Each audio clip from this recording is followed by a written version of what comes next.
Assalamualaikum warahmatullahi wabarakatuh.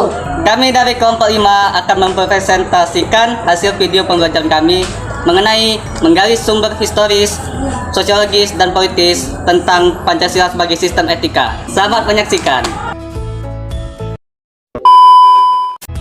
Perkenalkan, tim kami yang beranggotakan Hanizata Ramadanti, Dita Aulia, Sega Prasta, Sally Arselina, dan Widya Yunisa. Tugas ini kami buat untuk memenuhi penilaian mata kuliah Pancasila dengan dosen pengampu Ibu Alif Susilowati Utama, MIP.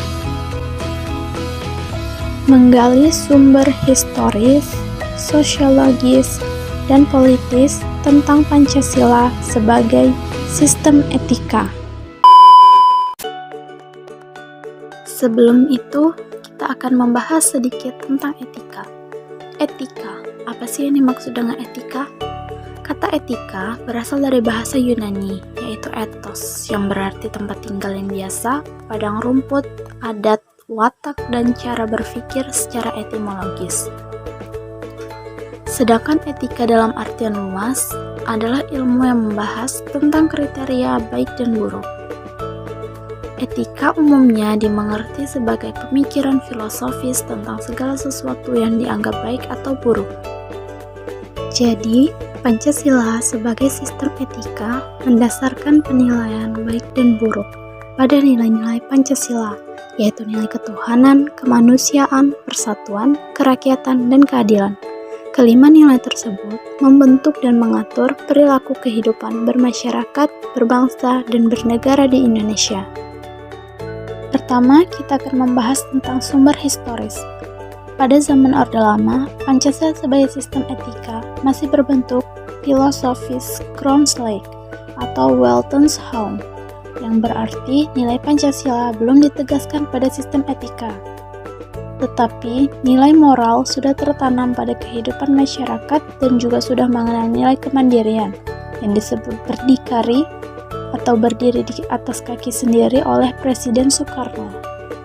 Sedangkan pada zaman Orde Baru, Pancasila sebagai sistem etika disosialisasikan melalui penataran P4 atau Pedoman Penghayatan dan Pengamalan Pancasila, atau sering juga disebut dengan Eka Prasetya Pancakarsa, dan diinstitusionalkan dalam wadah BP7. P4 sendiri yaitu sebuah panduan tentang pengamalan Pancasila dalam kehidupan bernegara semasa Orde Baru. Hal ini bertujuan untuk membentuk pemahaman yang sama mengenai demokrasi Pancasila, sehingga dengan pemahaman yang sama diharapkan persatuan dan kesatuan nasional akan terbentuk dan terpelihara. Dan berikut kami sudah menyediakan tabel yang berisi butir-butir dari kelima sila Pancasila sebagai temuan dari para peneliti BP7.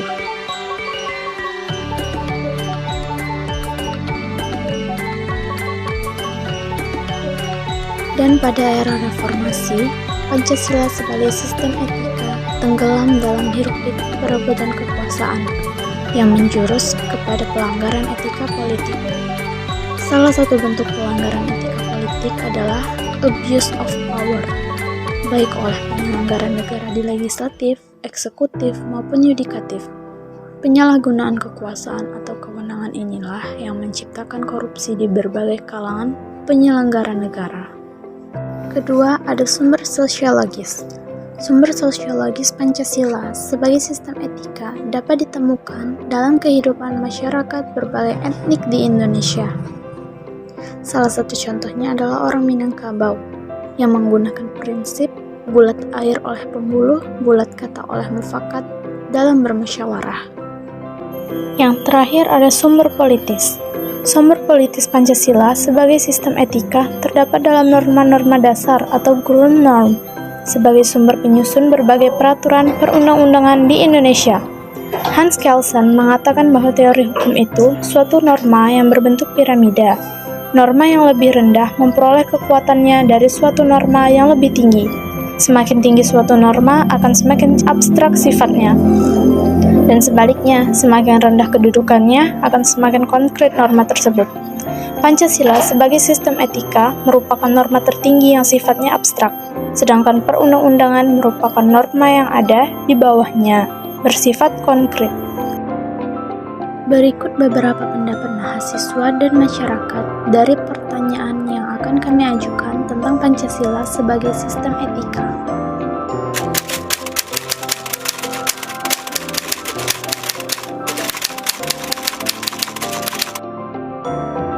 Menurut saya sih belum benar-benar diterapkan pemerintah 100% ya. Contohnya saja kemarin ada kasus korupsi yang lebih besar nilainya seperti miliar-miliaran atau bertriliun-triliunan, itu pelakunya hanya dijerat hukuman sepanjang 2 atau 3 tahun. Kalau kita lihat ke belakang, itu banyak pelaku pencurian yang mencuri ayam, singkong, kayu, itu dijerat lebih panjang hukumannya seperti 2-7 tahun. Menurut saya itu tidak adil ya. Jadi menurut saya penerapan Pancasila pemerintah itu belum 100% atau hanya simbol atau teori belaka. Peran pemerintah pada saat ini dalam menerapkan etika Pancasila sudah baik dan benar, dengan harapan menghasilkan yang maksimal. Walaupun ada kekurangan di sana-sini, mungkin itu masih dalam proses dalam menuju hasil yang lebih sempurna. Menurut saya memang saat ini di Indonesia sendiri memang Pancasila sudah cukup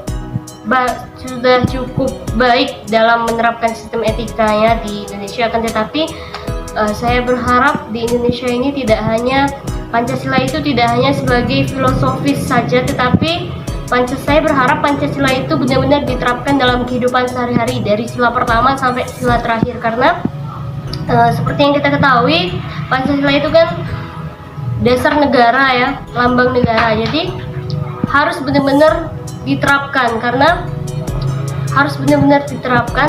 Pancasila itu adalah pedoman hidupnya di Indonesia. Jadi sangat sinkron ketika etika itu diterapkan di Indonesia ini.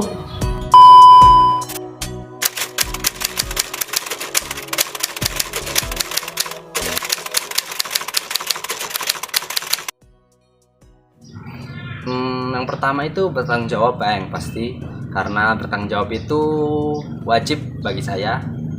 Terus membantu sesama warga, berbuat adil kepada sesama warga, menghormati hak-hak orang lain, dan yang paling penting itu jujur. Jujur itu ya bisa menangkal korupsi dari pemerintah-pemerintah yang ya tahulah.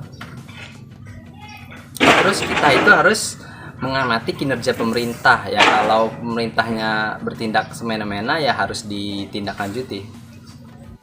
Kita sebagai masyarakat harus pro dan aktif dalam mendukung segala program pemerintah yang menganjurkan kegiatan yang berhubung dengan etika berpancasila. Selain daripada itu, sebagai masyarakat kita bisa menerapkannya dalam hal kecil, yaitu pertama dalam keluarga, karena sila-sila dari Pancasila itu bisa mencerminkan kehidupan kita dalam bermasyarakat, dalam sehari-hari, dalam membentuk karakter pribadi sendiri maupun membentuk karakter untuk menjadi seorang pemimpin. Sangat baik dan sangat sejalan dengan yang akan dituju oleh pembentukan karakter pribadi atau pemimpin seseorang itu. Dari materi di atas dapat kami simpulkan, yaitu di dalam etika Pancasila terdapat kandungan nilai-nilai ketuhanan, kemanusiaan, persatuan, kerakyatan, dan keadilan. Kelima nilai tersebutlah yang membentuk perilaku masyarakat Indonesia dalam semua aspek kehidupan. Nilai-nilai Pancasila tersebut sudah lama terdapat dalam pandangan hidup masyarakat di Indonesia, hingga sampai saat ini mengalami berbagai perubahan. Oleh karena itu, Pancasila sebagai sistem etika sangat penting bagi bangsa Indonesia, dikarenakan hal ini bisa menjadi rambu normatif untuk mengatur perilaku kehidupan bermasyarakat, berbangsa, dan bernegara di Indonesia. Dengan demikian, pelanggaran-pelanggaran dalam kehidupan bernegara seperti korupsi, kolusi, nepotisme, dan sebagainya dapat diminimalisirkan. Sekian dari kami. Mohon maaf apabila ada kekurangan. Kami akhiri. Wassalamualaikum warahmatullahi wabarakatuh.